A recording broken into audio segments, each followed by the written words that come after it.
Their faces can't be seen, but their smiles are everywhere. This group of men and women are lined up for a very special occasion. They are in prison and have been convicted, but are free to choose their president.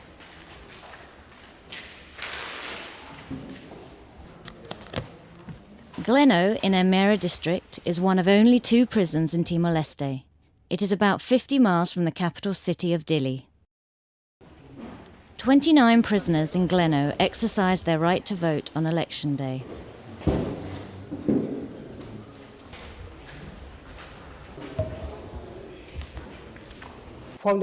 I gave my vote to serve as an example to the people of Timor Leste to follow my participation in the election. Their participation was possible because the Southeast Asian nation allowed mobile polling stations inside the prisons. Its classroom became a voting centre like any other, with supervisors, ID lists, ballots and ink. A citizen needs first an electoral ID card, a national registration to participate in the election.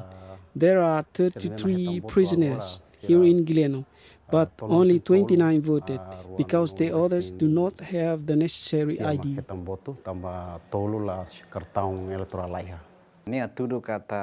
This shows that they have the right to vote, that we still respect their rights as citizens.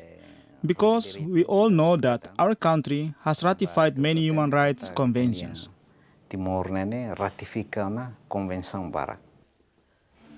Voting included prison guards who cast their ballots. The electoral process at Gleno was monitored by Timorese authorities, election observers and UN officials. When Timor decided to give the right to all prisoners to vote as well, it was a really progressive move because it is a controversial topic in some countries.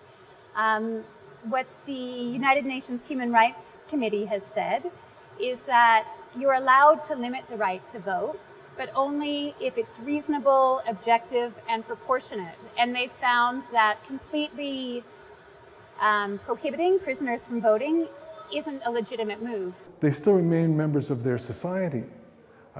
They are serving punishment for a misjudgment against society that they've been found guilty of. But nonetheless, they're still a member of that society, and therefore they have the right to vote and to be active in that, that selection process of who's going to be their government, who's going to be their leaders. They have a right to state their opinion and to do so by way of voting. After voting, they were escorted back to their cells. I have a right to participate in the election. I feel happy now, even though I'm still in prison.